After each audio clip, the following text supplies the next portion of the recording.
In today's rapidly evolving world, where change is the only constant, two words matter most. They are the cornerstones of success: agility and resilience. They're not just buzzwords. They're essential muscles, vital components for leaders and organizations striving to not only survive but thrive. Agility is about responding to change swiftly, intelligently, and smartly. It's about being adaptable and quick on your feet.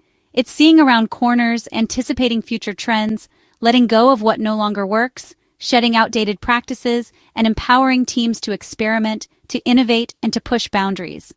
Agile leaders create feedback loops, fostering open communication, and encourage decisions at every level, distributing authority and promoting ownership. Agility is proactive, it's not reactive, making small pivots, incremental adjustments before big, potentially painful corrections are needed. Resilience is about bouncing back, recovering quickly after setbacks. It's the emotional strength, the mental fortitude to process loss and move forward with renewed determination. Resilience isn't pretending everything's fine. It's not about denial, it's learning from mistakes, adapting to new realities, and recommitting to the mission. Leaders set the tone. They lead by example. If you're flexible and optimistic, your team will be too, mirroring your attitude and approach. If you're rigid and fearful, resistant to change, they'll hide problems, avoid risks, and resist change, hindering progress and innovation. Leadership presence is felt in how you model courage and grace in uncertainty, demonstrating composure and inspiring confidence. Agility and resilience are fueled by a clear why, a strong sense of purpose. Without purpose, agility is chaos, a series of random actions lacking direction, and resilience is just stubbornness, a refusal to adapt even when necessary. The best leaders turn challenges into opportunities for growth, learning, and innovation. They create cultures where people thrive, feel valued, and are empowered to contribute, not just survive. That's real leadership in action, demonstrating the true power of agility and resilience. We've all seen grand change initiatives fizzle out. Most fail not because the ideas are bad, but because leaders ignore the people who must carry them out. The first mistake, underestimating the new skills required. Leaders focus on the what, new org charts, new software, but neglect the how. Without training and support, people are set up to fail. The second mistake, poor communication. Leaders share plans, but not the purpose behind them. This creates a vacuum filled by fear and mistrust. Communication must be honest, constant, and two-way. Finally, leaders often ignore the emotional impact of change. Every organizational change triggers a personal transition. Guide people through the messy journey from old to new. That's where real leadership happens. Early in my career, my company was acquired. It was a significant event, a turning point that would reshape the landscape of our professional lives. Uncertainty filled the air, a thick fog of apprehension that settled over every department and every conversation. People updated resumes, dusting them off and preparing for the unknown. The job boards became a constant temptation. Rumors spread like wildfire, fueled by speculation and fear. The break room became a hub of hushed tones and worried glances. And leaders spoke in jargon, using corporate speak that seemed designed to obscure rather than clarify. No one addressed the real question, the one burning in everyone's mind. What does this mean for me? What will happen to my job, my team, my future? Emails were sterile, devoid of empathy, offering little comfort or reassurance. Anxiety soared, reaching a fever pitch as the days turned into weeks. The stress was palpable, and productivity plummeted. Focus became a luxury few could afford. The culture that made us successful, the camaraderie and shared purpose, was eroding, replaced by fear and uncertainty. I turned to my mentor, venting my frustration, pouring out my anxieties and sense of helplessness. He challenged me with a question that cut through the noise. You can be a victim of this change, passively waiting for whatever happens, or you can choose to lead through it, to shape the outcome. Your actions, not your title, make you a leader. It was a powerful statement, a call to action. That was a wake-up call, a moment of clarity in the midst of chaos. I realized leadership isn't something you wait for, a position granted by authority. It's something you choose, a decision you make every single day. I started honest conversations with my teammates, acknowledging the elephant in the room.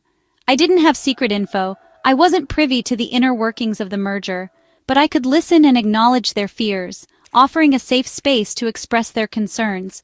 We focused on what we could control, the things within our sphere of influence.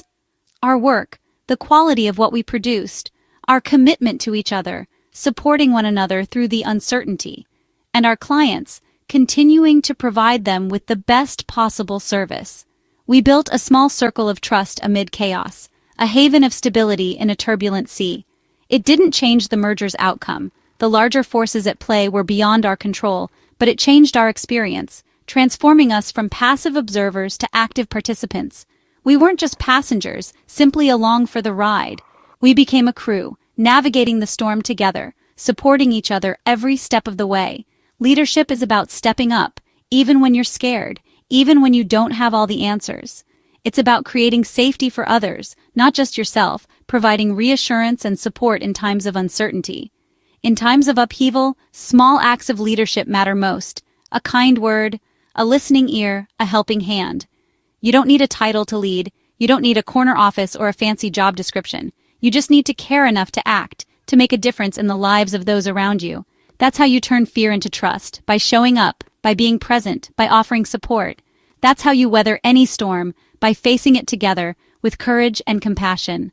The lesson, a lesson I carry with me to this day.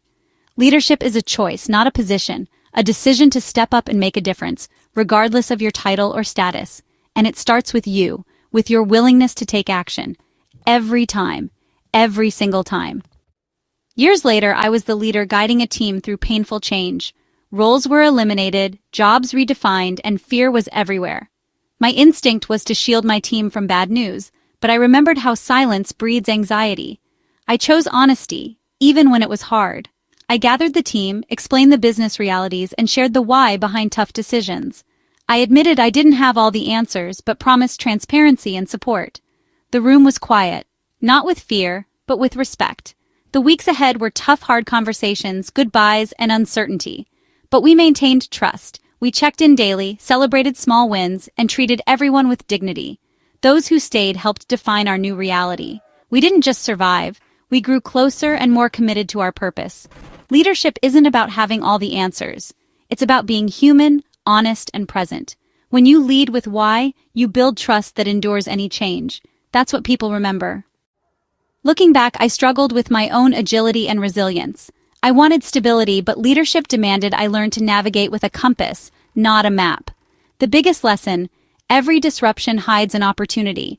Leaders must be the first to spot it and help others see it too. This isn't naive optimism, it's strategic reframing. Explain the why behind the pain.